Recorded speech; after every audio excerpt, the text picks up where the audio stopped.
las hormonas se definían antes como sustancias que eran producidas por glándulas. ¿Okay? ¿Y qué cosas son glándulas? Es un tipo de organización que va a producir una sustancia y la va a vertir hacia lo que es sistema circulatorio, hacia sangre, y esta va a viajar y va a llegar hacia su órgano blanco donde subirá a su receptor. ¿Sí? ¿Por qué digo esto es una definición clásica o antigua? Porque hemos visto que van a haber ahora incluso células, solamente células especializadas, células solitas, como las células enteroendocrinas, por ejemplo, ¿sí? Las células I, las células L, esas son células que van a producir hormonas, no son glándulas, ¿sí? ¿Cómo son las glándulas?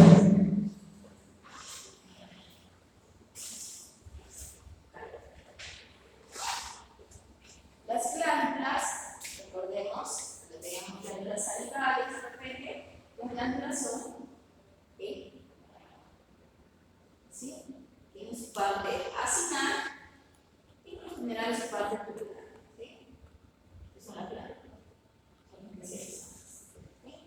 Tenemos glándulas, por ejemplo, glándulas salivales, glándulas sudoríparas, otra glándula páncreas, ¿okay? Así son el esquema, ¿okay? Regular. Ahora, estas sustancias, cuando salen al torrente sanguíneo, aquí está producida, está siendo liberada la hormona, el torrente sanguíneo viajará hasta llegar a su órgano blanco. Su órgano blanco va a tener su receptor. Ahora, este receptor va a poder estar a nivel de la membrana celular, es decir, externamente, o en el interior. ¿De qué va a depender? Del tipo de hormona. Una hormona que no logre pasar a la membrana celular, ¿qué tipo de hormona será?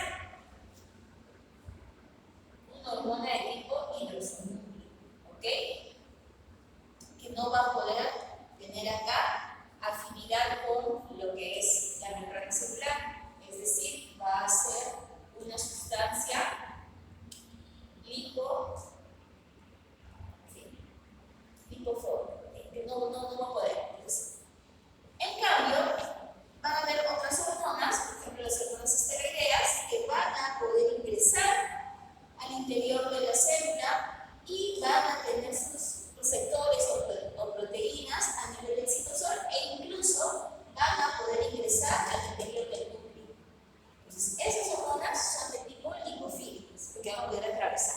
¿Ya? Entonces, todas las hormonas esteroideas van a tener su receptor en el interior de la célula. Luego, tenemos que recordar un poquito esto acerca de la comunicación celular. ¿Qué es la comunicación celular? Es la manera como van a pasar la información de una célula a otra. Entonces tenemos, por ejemplo, la comunicación directa de célula a célula, como vemos aquí en la primera. En este caso, ¿qué está pasando? Está produciéndose una sustancia y la que va a unirse a su receptor y el receptor. En cambio, tenemos otros tipos de comunicaciones, por ejemplo, entre vecinos, se dice, ¿no? Somos un grupo de células, y por ejemplo yo puedo producir una hormona y su compañera de hembra puede tener el receptor. Como somos vecinas, ¿okay? Estamos casi en una misma región, se puede decir que esto es una comunicación de tipo paracrina, ¿ya? Paracrina es cuando están vecinos. Cuando hay otras células, por ejemplo, que van a producir ellas la hormona y ellas mismas tienen su receptor. Una de ellas, ¿se acuerdan? Cuando hablábamos de norepinefrina, las mismas neuronas tenían receptor para ellas. ¿Se acuerdan los alfa-2? Que lo que hacían era regular la producción del mismo neurotransmisor por retroalimentación negativa. Aquí también va a pasar lo mismo. ¿Sí? Esto es una comunicación de tipo autocrina. Y la clásica, que es cuando se produce en un lugar, viaja aquí hacia aquí y llega a su receptor, es de tipo endocrino. ¿Sí? La comunicación que hay entre, por ejemplo, las neuronas recuerden que también producen van a llegar a su receptor y van a producir un efecto. Ahí está. Nuevamente acá. ¿Cuáles son los componentes de la comunicación celular? Ya lo hemos también mencionado, visto. Estos que son los mensajeros, ¿qué cosa es? Sería la hormona. ¿Listo? Aquí que está anclado a nivel de la membrana celular sería el receptor. Esta hormona, ¿qué tipo de hormona sería? Hidrofílica, hidrosoluble, ¿okay? Está aquí en la membrana. ¿Okay? Este receptor, dependiendo de qué receptor, va a producir segundos mensajeros, ¿okay? Señales que van a cumplir una función, ya sea a nivel de la célula o también a nivel del núcleo, donde va a cambiar diferentes patrones de producción de proteínas.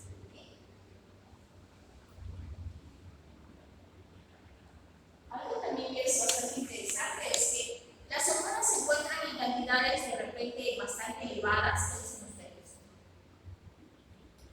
Por lo general no. La cantidad de hormonas se encuentran en cantidades bastante pequeñas. Sin embargo, el efecto que tiene va a ser bastante grande. ¿Por qué? Se menciona que hay una cascada de señalización celular, pero de amplificación.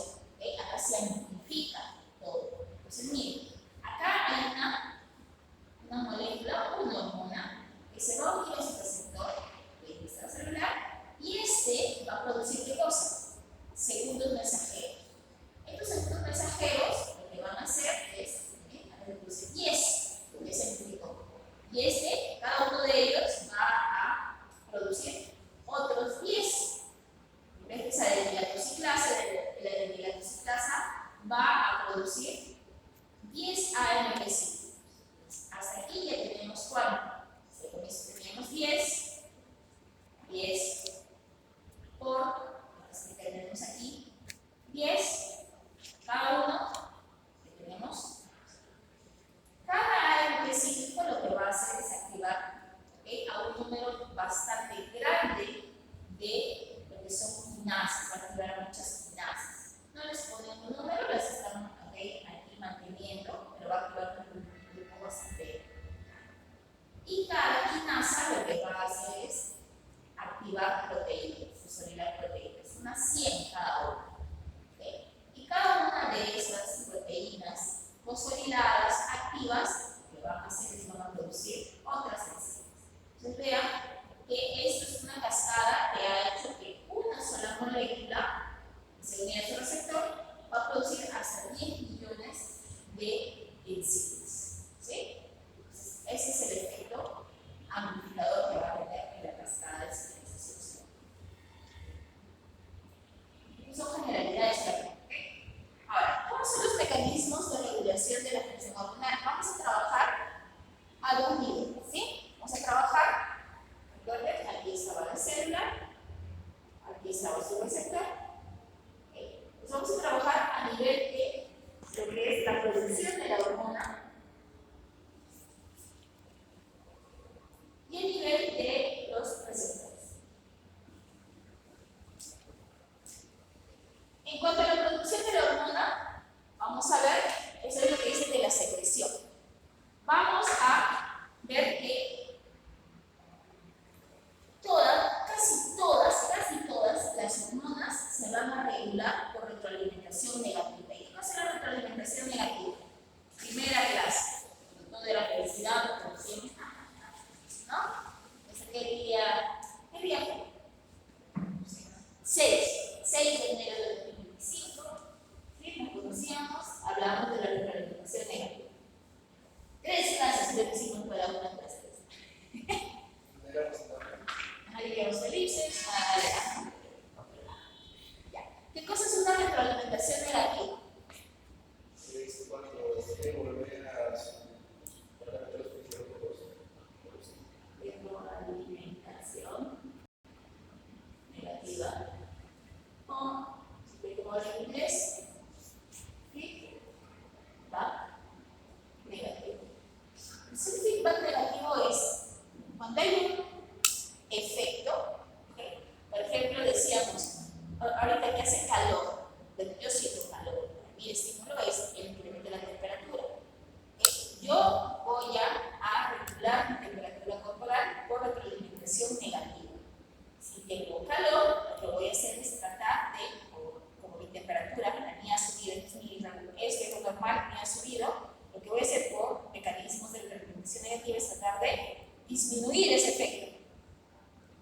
volver otra vez a la misma. ¿Okay? Tener un efecto contrario. Si mi temperatura subió, y voy a tratar de bajar. ¿Qué pasaría en el caso contrario? ¿Qué pasa con su compañera Karina? Ella siente frío más bien, ¿no? Su temperatura ha bajado. Por retroalimentación negativa, lo que va a hacer ella es tratar de volver a sus niveles normales. El efecto es disminuir y ella lo que va a tratar de hacer es subir y mantener aquí otra vez. ¿Sí? Entonces, lo que hace la retroalimentación negativa es, ¿qué cosa?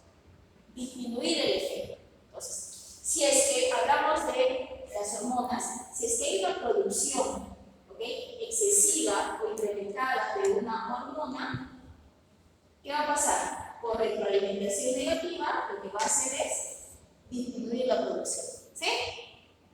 Y si pasa lo contrario, si hay baja cantidad de hormonas, por retroalimentación negativa, vamos a hacer que se incremente la producción. ¿Sí?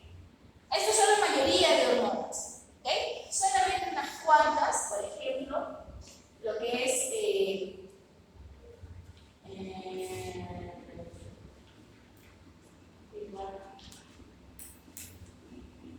positivo.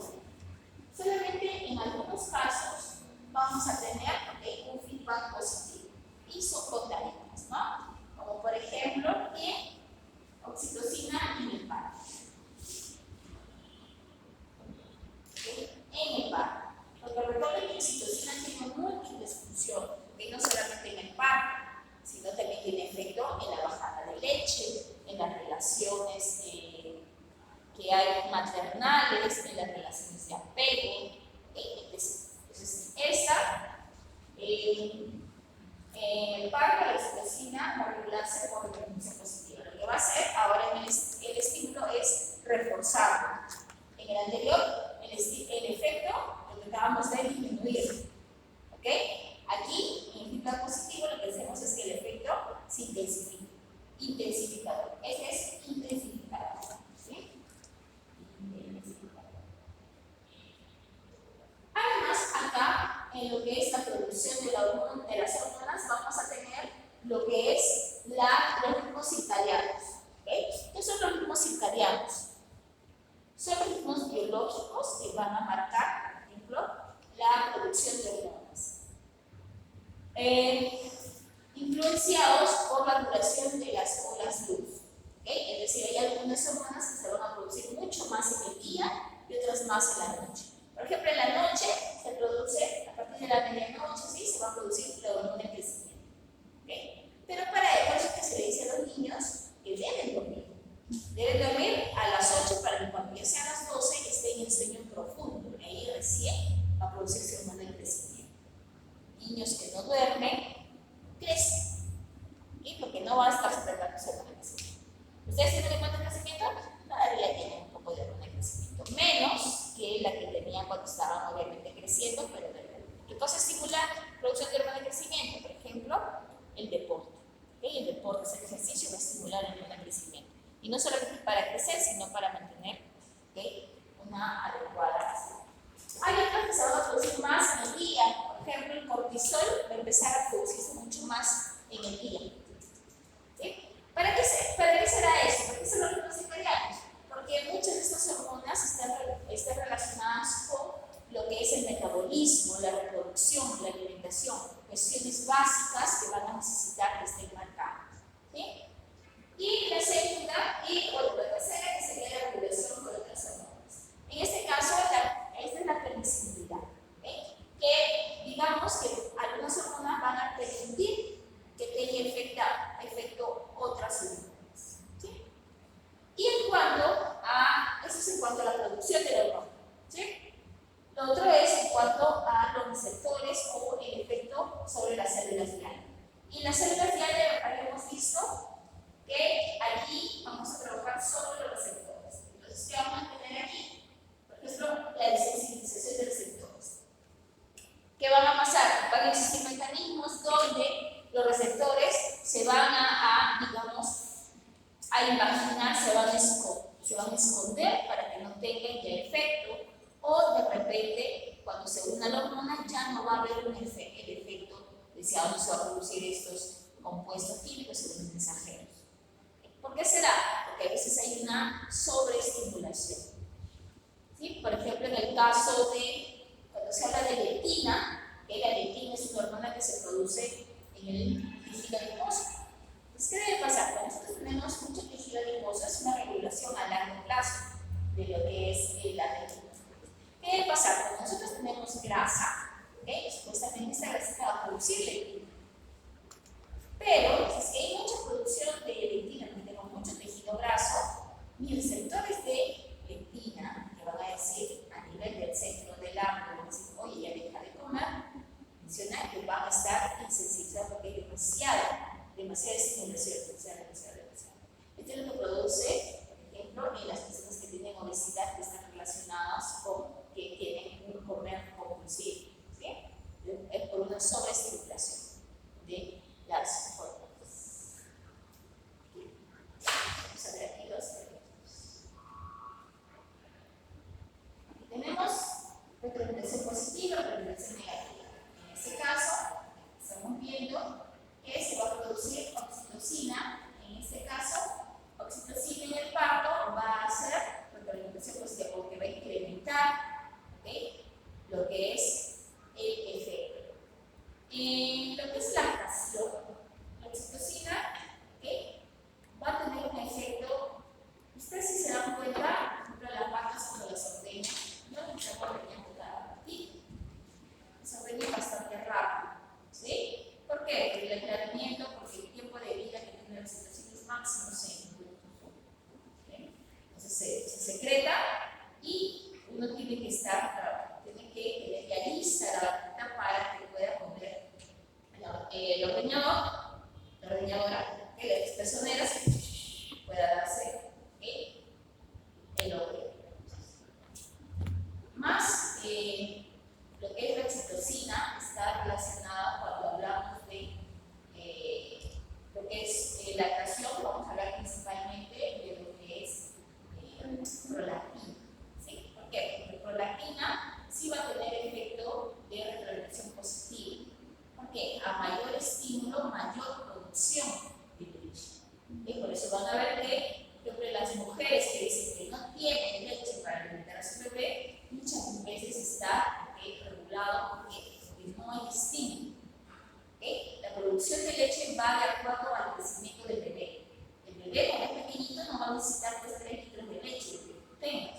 Entonces, la producción va a ir avanzando de acuerdo al estímulo del bebé. Entonces, es bastante raro, puede existir que las mujeres, las hembras mamíferas, no tengamos leche. Es bastante raro. Entonces, si no tienen es porque no hay estímulo. Y no hay estímulo, ¿por qué? Porque les duele, porque se les va a caer las perezas, una cosa así, ¿no? Entonces, no. Y en el feedback negativo, tenemos el ejemplo de lo que es la secreción de las células S en el duodeno. Y esto, las S es que secretan. ¿Qué tenemos? Tenemos aquí que el estímulo va a ser la disminución del pH o el pH ácido que va a llegar al duodeno. Aquí, en el duodeno, las células S van a producirse, que van a viajar por vía sanguínea y llegarán hasta el páncreas para poder producir ¿qué cosa? La secreción pancreática. No me voy a decir insulina, es el páncreas de tipo insulina. Entonces, el páncreas va a producir una respuesta, la cual será la producción de jugo pancreático. Y esto lo que va a hacer es que en el jugo pancreático tenemos bicarbonato. Y esto lo que va a hacer es bafrear ese pH ácido. De esa manera está disminuyendo el efecto, que es la disminución del pH a nivel del duodeno. Aquí tenemos los ritmos circadianos, que pueden estar relacionados con el día y la noche, con las horas luz. Entonces tenemos algunos que se van a producir mucho más en el día, como el cortisol, relacionado obviamente con la actividad, la adrenalina, la serotonina. Mientras que las que se van a producir mucho más en la noche van a ser melatonina, adenosina, hormonas de crecimiento, hormonas de tipo sexuales como estradiol, prolactina, FSH, hormona estimulante de la tiroides, LH. ¿Sí? Entonces, esto va a ser bastante importante para lo que es el mantenimiento de las funciones básicas de los animales. ¿Sí? ¿Qué más? ¿Cuáles son las posibles formas de la desensibilización? ¿Okay? Bien, acá tenemos un receptor y lo que está pasando aquí es que se va a unir una proteína. Por ejemplo, esta es la B-arrestina, o sea, la va a arrestar. Entonces, lo que va a pasar es que cuando se una la B-arrestina, sucederá que va a producirse como una endostosis. Esto va a andar así.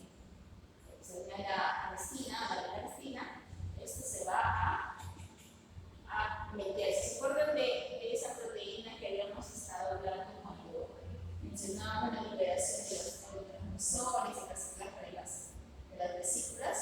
Aquí también está. ¿Okay?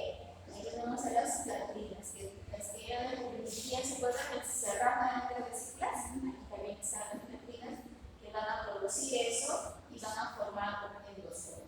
Lo que van a hacer luego es que este receptor, por efectos de la exosima, se va a destruir.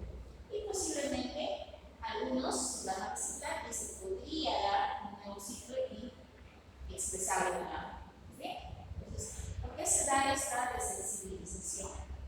Vamos a ver que aquí es debido a que va a haber una sobreestimulación, mucha hormona para producir esto.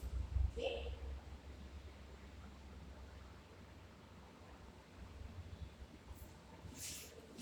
Aquí vamos a ver en cuanto a la sensibilidad. ¿Okay? Tenemos que vamos a tener dos hormonas. ¿Okay? Entonces, vamos a ver que aquí una hormona no puede ejercer todos sus efectos y la presencia de otra hormona. Es decir, como que tiene que su bestia a su lado para que esté los dos, para que no tenga un efecto. ¿Okay? En la permisividad vamos a ver que también una hormona puede hacer que se sinteticen receptores de otra hormona y que a esta sí permita que se dé una función. ¿Sí? ¿Qué? Un ejemplo de esto son las hormonas de tiroides. Las hormonas tiroideas van a aumentar el número de receptores para adrenalina en la célula lineal. ¿Sí? De esta manera vamos a ver que va a haber incremento en la actividad de adrenalina. Entonces, si no habría hormonas tiroideas, el efecto de adrenalina sería un efecto bastante bajo. ¿Sí? Ahora, también tenemos aquí que ocurre el cortisol dependiendo. El cortisol no es malo. El cortisol obviamente se relaciona mucho con la hormona del estrés. El cortisol permite el crecimiento de muchos tejidos. Por ejemplo, en el tracto gastrointestinal, cuando son bebés, se han encontrado por internet que hay cortisol que permite la maduración del epitelio. Sin el cortisol no podría darse el desarrollo de la vida. Ahora, en exceso, también eso es malo. ¿Okay?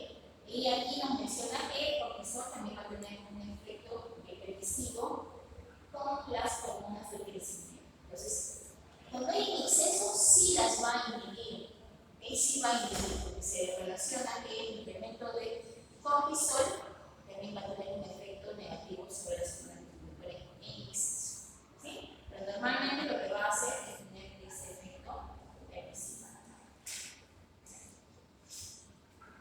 Ahora, una pequeña revisión en cuanto a los diferentes receptores que van a haber a la membrana. Esto es para las hormonas que son hidrosolubles, ¿sí? Porque van a estar en la membrana. Aquí vamos a tener 4 tipos de receptores. Ya habíamos visto lo que eran las proteínas G acopladas, ¿sí? Tengo los receptores de proteína G y UGS, acá están, aquí están. Bien, acá están. Aquí están. Entonces se pueden utilizar un péptido,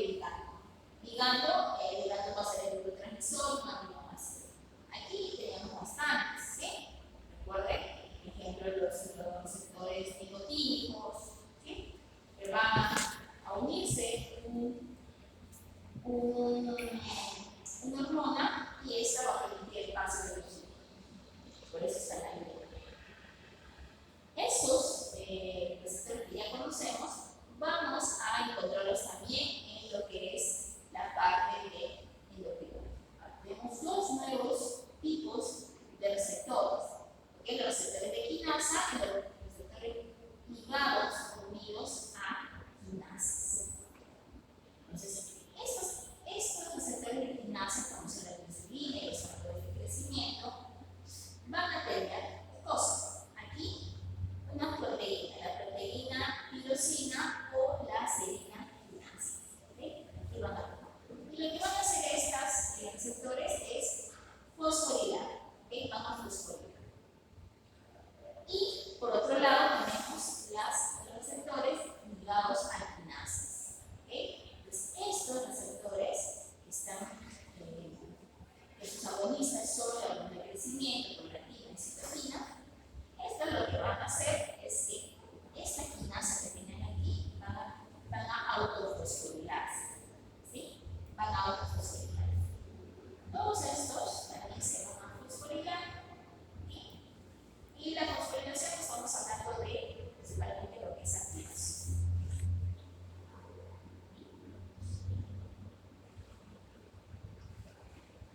Y tenemos los diferentes tipos de receptores hormonales.